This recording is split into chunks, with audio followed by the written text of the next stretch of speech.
Today I'm going to do a review of the TECTI Kinetic Building System.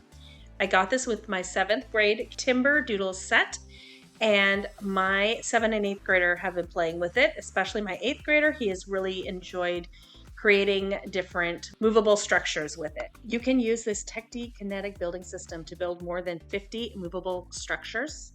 It comes with 44 plates, 20 hinges, and 6 keystone plates. The structures move and transform with built-in hinges. You can even combine sets to build super structures. As I mentioned earlier, my 8th grader has been playing with the set a lot. He has created a whole bunch of the different structures. He has been following the instructions included in the box. However, there is a QR code that you can scan to find more structures.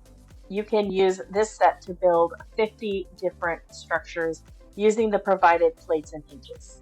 This would make a great gift for a kid who really likes hands-on things that are sort of like puzzles. My 8th grader is very sensory seeking, and so this was a lot of fun for him.